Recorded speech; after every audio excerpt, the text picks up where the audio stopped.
चलिए तो स्टार्ट करते हैं। कैलकुलेशन ऑफ नेशनल इनकम के हम फर्स्ट मेथड यानी वैल्यू एडेड मेथड या प्रोडक्ट मेथड को ऑलरेडी डिस्कस कर चुके हैं और आप एक दो न्यूमेरिकल भी सॉल्व कर चुके हैं। ठीक है, तो अब हम स्टार्ट करते हैं अपना सेकंड मेथड जिसको हम कहते हैं इनकम मेथड। इनकम मेथड जैसे प्रोडक्ट मेथड को हम लोगों ने डिस्कस किया, तो प्रोडक्ट मेथड के या वैल्यू एडेड मेथड को के नाम से ही हमें पता लग रहा था कि जब हम products means goods and services की मनी वैल्यू का सम करते हैं और सम भी जो वैल्यू ऐड की जाती है उस वैल्यू को सम करते हैं या फिर फाइनल प्रोडक्ट की वैल्यू को सम करते हैं तो हमें जीडीपी एमपी मिल जाता है। ठीक है, वैसे ही ठीक अगर आप इनकम मेथड को पढ़ेंगे, स्टडी करेंगे, तो आपको इसके भी नाम से पता लग जाएगा कि हम इस मेथड में क्या करने वाले हैं। ठीक है, यस सर। यस। हम इनकम मेथड से जब भी नेशनल इनकम या जीडीपी यानी डोमेस्टिक इनकम को मेजर कर रहे होंगे उस समय हम क्या करेंगे, हमारे नॉर्मल रेजिडेंट्स को या फिर जो हमारी डोमेस्टिक टेरिटरी के अंदर जो फैक्टर इनकम जनरेट की जाती है या हमारे नॉर्मल रेजिडेंट को जो फैक्टर इनकम रिसीव होती है, अगर हम उस फैक्टर इनकम का सम कर लें तो हमें डोमेस्टिक इनकम या नेशनल इनकम की वैल्यू मिल जाएगी। क्लियर है? Yes sir.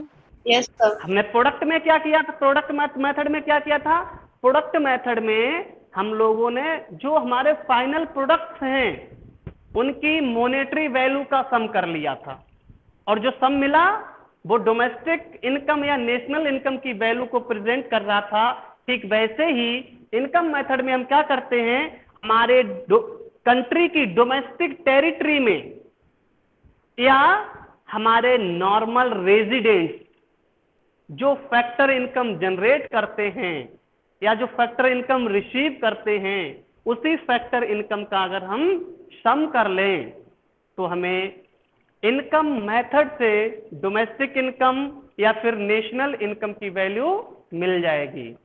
ठीक है? Yes sir. हाँ, तो कैसे इसको अगर आपको 1 मार्क्स में लिखने को आ जाए कि explain to income method of calculating national income, तो कैसे लिखेंगे? सम ऑफ इन बोलिए बोलिए।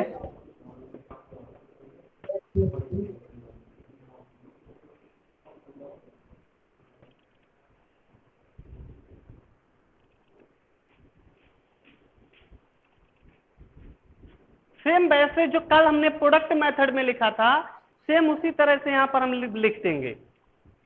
Income method measured to the value of national income in the terms of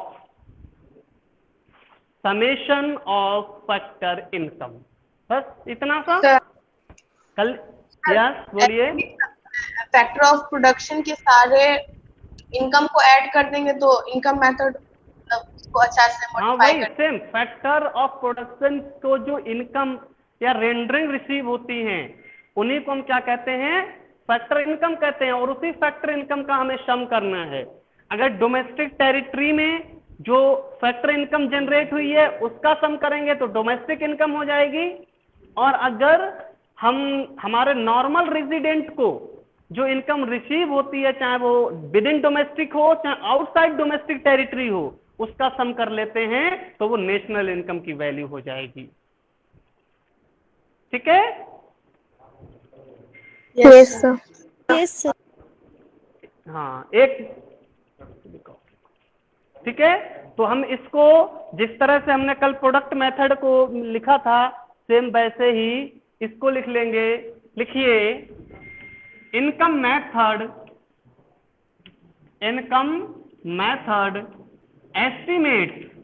estimates to national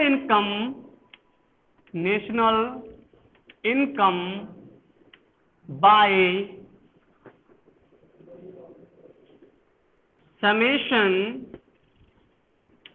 of factor income which is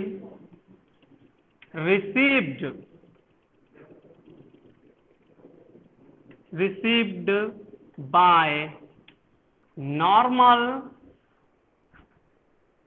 resident of a country during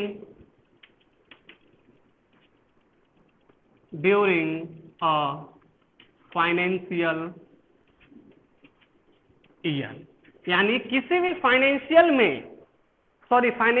year में किसी country के normal resident जितनी factor income received करते हैं, या receive की जगह आप जनरेट भी लिख सकते हैं, जनरेट करते हैं, उसका समेशन ही नेशनल इनकम का एस्टीमेट हमें प्रोवाइड करता है।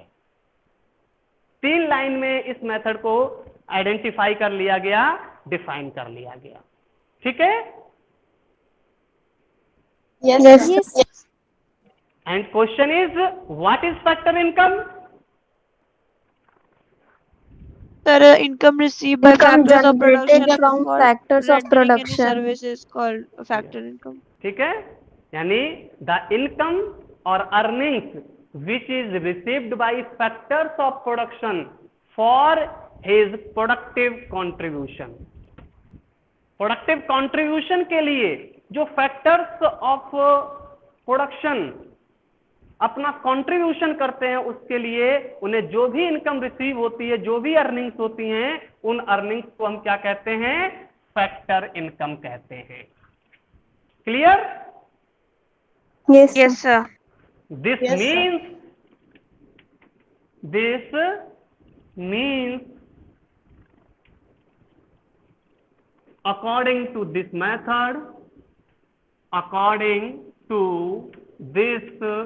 method, national income is the sum of wage, rent, interest and profit. Means wage plus rent plus interest plus profit is equal to, product method में हम लोगों ने पढ़ा था कि जब भी हम सभी फॉर्म्स के वैल्यू एडिशन को ऐड कर लेते हैं तो हमें जीबीए मिलता है, जिसे हम जीडीपी-एमपी कहते हैं। ठीक है, ऐसे ही जब हम इनकम मेथड में सभी फैक्टर इनकम का सम कर रहे होते हैं, इस समय हमें जीडीपी-एमपी नहीं मिलता, बल्कि मिलता है एनडीपी-एफसी। कौन सा एग्रीगेट मिलेगा जब हम चारों फैक्टर्स का सम करेंगे? एनडीपी-एफसी मिलेगा। ओके? Yes, sir. क्लियर है? Yes, sir. Yes, हाँ। sir. देखिए, जो हम अगर इस इक्वेशन को देखें तो इस इक्वेशन में एक फैक्टर इनकम टर्म यूज की गई है, जिसे हम क्या कहते हैं? वेज कहते हैं। और ये वेज किसे पे की जाती है? वर्कर्स को। वर्कर्स को, यानी लेबर को। ठीक है? Yes, sir. Yes, sir. हाँ, तो जो हम वर्कर्स को या लेबर को जो वेज पे करते हैं, ये दो फॉर्म में होती है। अगर रेगुलर एम्प्लॉय को दी जाती है तो हम जो लेबर को पेमेंट करते हैं, लेबर को हम जो पेमेंट करते हैं, अगर ये पेमेंट रेगुलर एम्प्लॉय को किया जाता है तो हम इसे सैलरी कह देते हैं। रेगुलर एम्प्लॉयज को दी जाती है तो सैलरी हो जाती है, ठीक है। और अगर यही पेमेंट अगर इर्रेगुलर लेबर को की जाती है तो उसी को हम क्या कहते हैं, बेजिस कहते हैं। क्या कहते हैं, बेज। क्लियर है? Yes, sir. Yes sir. समझ गए? तो कहीं कहीं आपको लिखा मिलेगा बेज एंड सैलरी। इसका मतलब भी ये बेज एंड सैलरी दोनों ही फैक्टर इनकम किसकी होंगी, लेबर के लिए होंगी। ठीक है? Yes, sir. हाँ। Yes sir. अब एक चीज मैं आपको यहां और बताता हूं, जब रेगुलर एम्प्लॉय को सैलरी दी जाती है तो उसको सैलरी के साथ साथ अदर इनडायरेक्ट बेनिफिट बहुत दिए जाते हैं। Yes sir. Yes, sir. जैसे, सर जैसे प्लॉट रहने के लिए। हाँ, जैसे फ्लैट दे दिया रहने के लिए, फ्री ट्रांसपोर्ट सर्विस दे दी अपने एम्प्लॉइज के लिए, एम्प्लॉइज के लिए कहीं टूर पर भेज दिया कंपनी ने अपने खर्चे पर। ठीक है, किसी एम्प्लॉय ने बहुत अच्छा काम किया तो उसको इंसेंटिव्स दे दिए, फेस्टिवल आए बोनस दे दिए। ठीक है, तो Yes, sir. सैलरी को दो पार्ट हो जाते हैं, एक सैलरी इन कैश जो हमारे अकाउंट में आती है, और दूसरे को हम कहते हैं बेज और सैलरी इन काइंड, यानी ऐसी सैलरी जो कैश में नहीं होती है, डिफरेंट बेनिफिट्स में मिलती है, उसे बेज इन काइंड कहते हैं। यानी सीओई जो है, सॉरी सैलरी जो है वो तीन पार्ट में टूटती है। ठीक है, पहला बेज और सैलरी इन कैश, बेज और सैलरी इन काइंड, और तीसरा हो जाता है इन्वेस्टमेंट इन सोशल सिक्योरिटी स्कीम, जिसे हम एम्प्लॉइज कंट्रीब्यूशन भी कहते हैं। समझ गए? जैसे हम जॉब कर रहे हैं, सैलरी मिल रही है, कैश में भी मिल रही है, अदर बेनिफिट भी मिल रहे हैं, साथ ही साथ हमारी सैलरी का एक पार्ट पहले जीपीएफ में चला जाता था, अब एनपीएस में चला जाता है। तो ये एनपीएस या जीपीएफ जो दिया जाता है, क्यों दिया जाता? ताकि एम्प्लॉई जब अपनी सर्विस से रिटायर हो तो रिटायरमेंट के बाद सोसाइटी में उसकी सिक्योरिटी बनी रहे, उसके पास कुछ पैसा बना रहे, वो आफ्टर जॉब कुछ खा सके। तो सोशल सिक्योरिटी स्कीम के पर्पज से भी हमारी सैलरी का एक पार्ट काट लिया जाता है, जबकि वो पार्ट हमारी सैलरी का ही होता है। क्लियर है? Yes, sir. यस हाँ, सर। तो हमारी सैलरी जो है वो तीन पार्ट में बटी होती है, सैलरी और बेज इन कैश, सैलरी और wages in kind, and contribution in social security scheme. और तीनों को मिला दिया जाता है तो बेज को हम कभी कभी सीओई लिख देते हैं, compensation of employees. Employees means labour, labour जो काम कर रही है, अपना कंट्रीब्यूशन कर रही है, उसके लिए कंपनसेशन दिया जाता है। कंपनसेशन सैलरी के फॉर्म में दिया जाता है, कंपनसेशन अदर बेनिफिट्स के फॉर्म में दिया जाता है, कंपनसेशन